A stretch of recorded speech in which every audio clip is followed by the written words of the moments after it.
Well, we've had, around the state, we've had a lot of issues the last few days, and unfortunately we have people that don't have power around our state, and but here's what I can tell you. Whether you're talking to the sheriffs, whether you're talking to your county commissioners, whether you're talking about your emergency management people, your firefighters, all the first responders are working hard. The emergency management people around the state are hard workers. I've been staying up with the issues down here through Sheriff Naco, and unfortunately, again, we have flooding. Anybody that is close to where if there's an evacuation, we've got to take this seriously. This is life-threatening. Yesterday, I was down in Panacea, and we had big storm surge in the Gulf. And there was a lady that I talked to that didn't evacuate because of her pets, and we all love our pets, but she almost lost her life. If she had not gotten out at the time she didn't find a high water vehicle, she wouldn't have been here. And I always tell everybody, we can rebuild our homes, we can rebuild things, but we can't rebuild a life that we lose. So I hope everybody takes seriously the fact that we have flooding here, that we cannot put our first responders at risk. We can't, during the middle of a crisis, they cannot save your life. And it's actually, just think about it, it's not fair to them. You've got to listen when there's an emergency, a mandatory evacuation, take it seriously. Even a voluntary evacuation, take it seriously. Follow the weather. Now, hopefully, that we won't see more rain. If you heard the briefing in there, we do have an issue of how fast water is able to drain right now. We got to figure that out. But the nice thing is we have, whether it's the state or at the local, we have people that are going to be focused on this. So I'll be here to do whatever I can. I know you have a great sheriff here that works very diligently. You have county commissioners, and all your first responders do a great job. I want to thank the governor very much. Governor Scott has been just several days on the phone, constantly calling, saying, "Hey, how can I help? How can I help?" And last night was the moment I said, "Okay, this is what we need," because we have issues. And just put out there, first and foremost, to our citizens, thank you. Your cooperation has been tremendous. We all know that you've been through a lot in the past several days, and this is anguishing not only for the physical aspects, but for the mental aspects. So we appreciate that. To our first responders, everybody in the Emergency Operations Center, and all the utilities, everybody working together, thank you. It's been a huge team effort. But where we're at right now is the fact that a lot of people are kind of wondering what's going on in Pasco, why is there this flooding issue when it seems like the rest of the state is kind of drying up. What we're dealing with right now is what we saw in Tropical Storm Debbie in 2012. It's a flooding issue. Along the coastline, you deal with the storm surge and those issues that come along when the hurricane hit the shore. But what we have now is the runoffs from several counties north of us run through the rivers, and now they're finally hitting, which is 2 to 3 days afterwards, is what happened historically with Debbie, is that now we're seeing this effect of the water rushing down. So what we've been out there doing is being proactive. We're trying to tell people, please evacuate.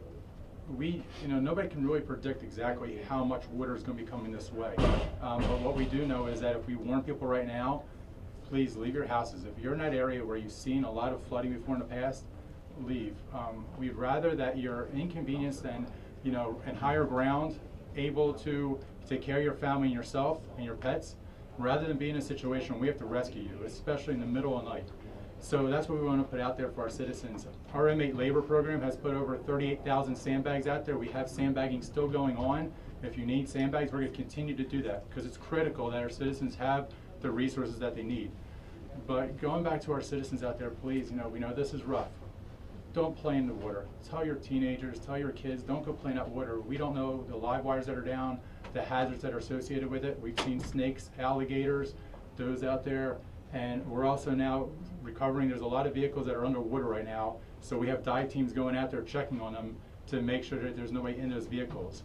So if you have a relative or loved one that's out of state or out of the area, please call them, tell them where you're at. We don't want them calling us saying that you can't be found, you're lost, because then we're going to have to send rescue teams to go look for you.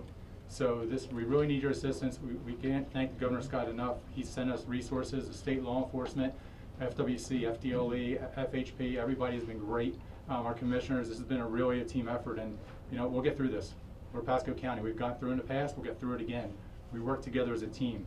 And I thank God that we haven't lost any lives, that there's only been a few injuries, and I ask God to keep protecting us and give people the wisdom that if they're in a bad situation, get out of it now before harm comes upon them.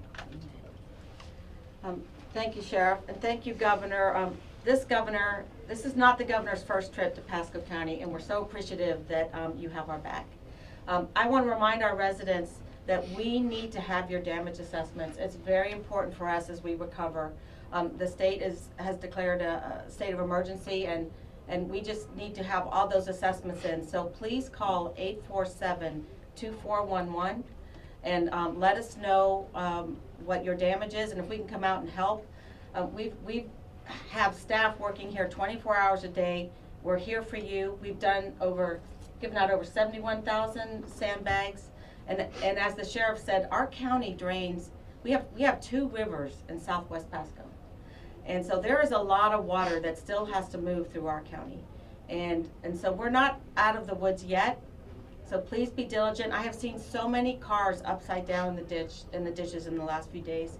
So please drive carefully, be safe, call us if you need us. We're here for you, and thank you again, Governor. Now we're going to go out and tour some areas, but I guess we're open for questions if you'd like to give us some. I would think what everybody said. Don't drive in standing water. Just don't drive in standing water. Don't be around any down power lines.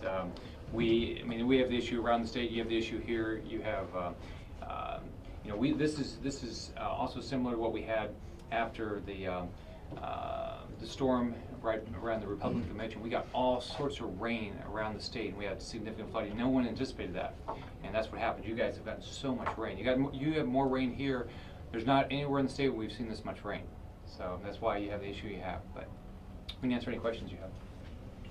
Governor Scott, what have you learned more about this area and why this area is so flood prone?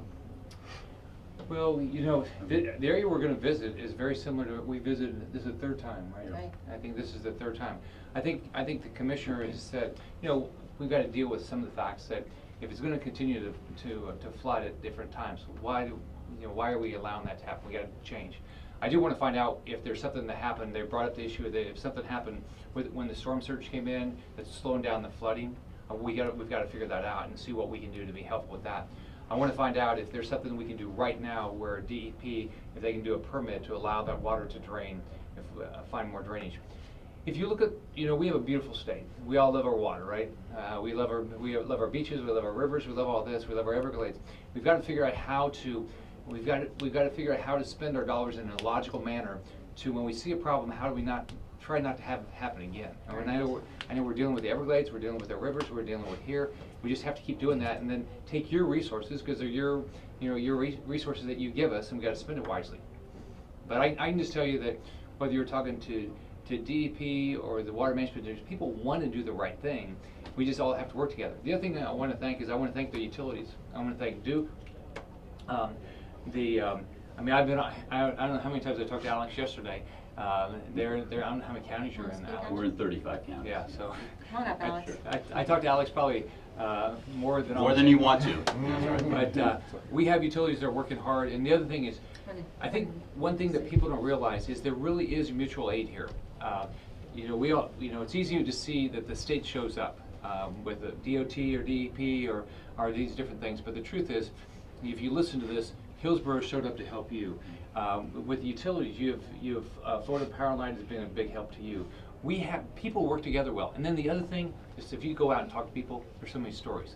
I was down in Cedar Key the day before yesterday, and this lady had lost her seawall. And she told me a story that a man and his 2 sons were supposed to go to Disney that day and said, you know what, I'm going to wait, we're going to wait and go another day. They just came and they just started helping people. So they completely rebuilt her seawall. And there's stories like that. We were in Steenhatchee, and we were in Cedar Key, and we were in some others, Panacea, and Alligator Point. There's all these stories about people helping each other, and I'm sure you got a lot of stories here. We have a business here called Farrell. Well, they have lots of business, but it's the Farrell family. They have been out doing repairs for free. Yeah. They've been ripping out carpet, ripping out drywall. They've been serving food. They have had hundreds of trucks out helping our community. Yeah. Well, I'd love for you to meet them. Yeah, that's nice. Do you have any questions for anybody? All right, thanks. We'll go Great. tour the area. Thank you.